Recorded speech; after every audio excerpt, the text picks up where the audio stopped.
Amanda.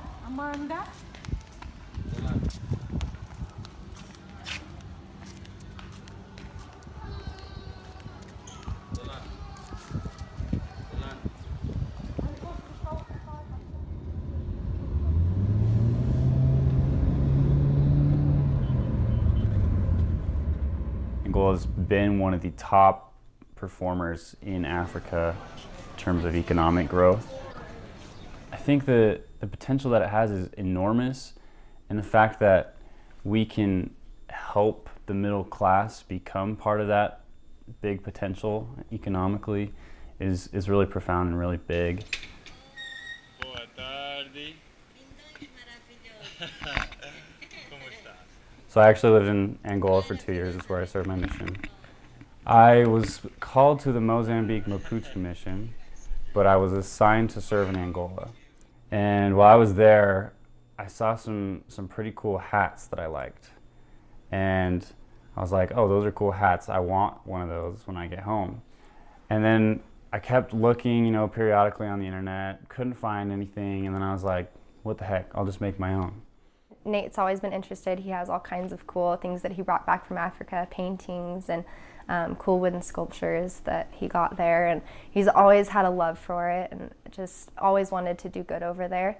But this thing really started to develop after we got married. And I came home one day and he was like, I put an order for hats, and he designed them all himself, and I had no idea. And we got the first shipment in. I was super excited to kind of help him get it started, and we just kind of ran with it from there. I had a lot of connections with people in Africa. I wanted to go back, but I wanted to help them in some way. So we actually wanted to go to Angola last year, which we had only been married for probably 5 months at the time. And we wanted to go, and I was super set on it, but it's so expensive to get over there. It costs a lot. It's an ordeal. So we decided we weren't quite ready, so then we kind of pushed the trip and started planning a little bit more, and Project Think Africa kind of developed out of that, and we were able to save up for it, and then we were able to go this year.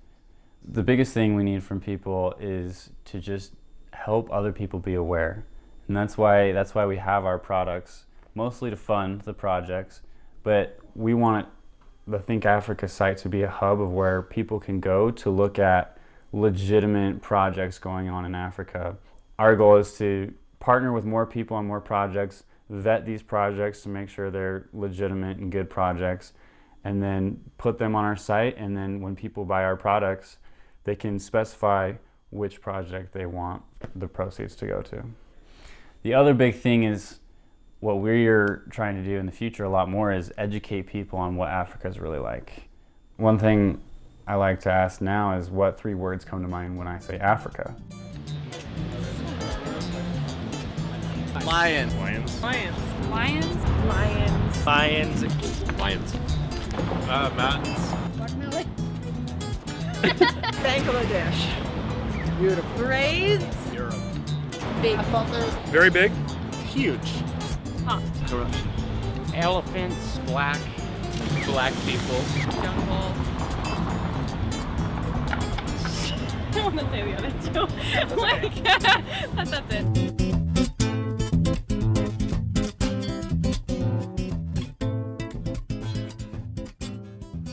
And so that's kind of the idea that made me start a nonprofit. I want people to be educated about Africa, what it's like. It's not just lions, tigers, and elephants, but what it's really like there, and to create these cool products that I like, that other people who'd been to Africa will like, that Africans will like. So I wanted to create those, and then, if we sell those, why not have the proceeds go towards something really cool?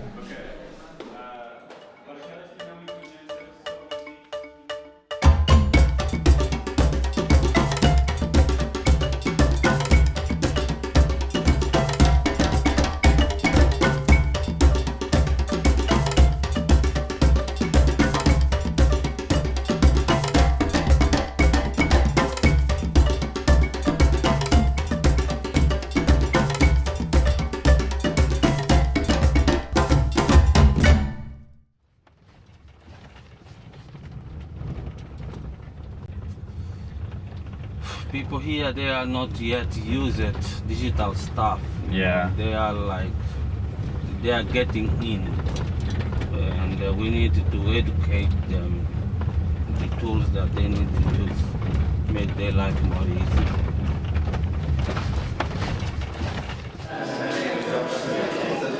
We'll be in Angola for about 8 days, and during these 8 days we plan to do a couple of coding workshops in some of the local places within the cities. There's lots of computer programming boot camps and such going on in the United States, but I don't think anyone's ever thought to bring that to an African country that's still developing and, you know, maybe struggling in some aspects, and to teach the middle class people there how to do that kind of thing.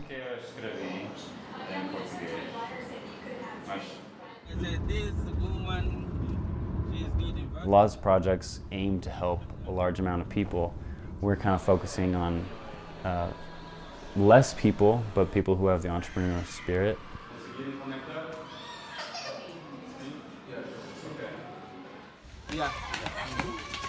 While I was in Africa, I saw a lot of the effects of existing nonprofits.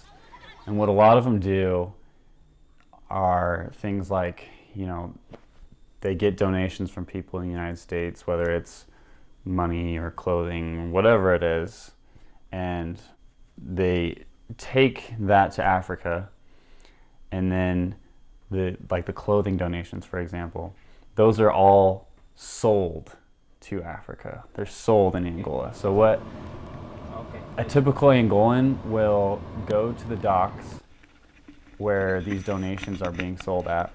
They're sold in these big bags, and these Angolans buy these bags for $100. They have no idea what's in the bag, whether it's shoes, belts, t-shirts, socks, whatever it is. They just buy it for $100. They take it home. They put it out on their street. They lay out their little thing when they start selling them. And so I looked at that and said, that's not a good way to help them. That's just making them more dependent on these donations that they then buy and then sell themselves, and they hope to make a profit. So I guess it all comes down to education, really. Education is probably the biggest factor if you want to change something. When Nate wanted to go over and do kind of coding / teaching how to build websites and stuff, my first idea was, are you serious? Like, there are so many other things we could be doing to help the people. But when I got there, I realized how great a need there is for it, and the people just absolutely ate it up. They loved it. Turned out really, really well. We had a huge demand, a lot larger than I anticipated. We had about 40 to 50 people come. It was amazing to see how many people were there, their notebooks out, they were taking notes. We gave them a rundown of, you know, the different steps to build a website. We showed them the tools that they could use, the skills that they needed, but also the potential that it had to help them. We want them to not be dependent on us. We want them to come to a few projects that we do and a couple of workshops, coding boot camps. They come, they learn, and then they go off and learn on their own and succeed on their own. That's what we want to leave. That's the legacy I want for Project Think Africa. I'm an IT major, and so I can impart my knowledge of computer programming.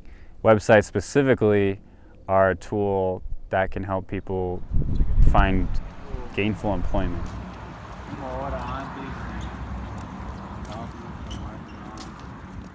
Africa is not the only place that needs this. There's other places in the world, Asia, South America, Central America, all kinds of places that need this. Even in the United States it needs it. But I just have a love for Africa because I live there and I serve the people there and I know people there.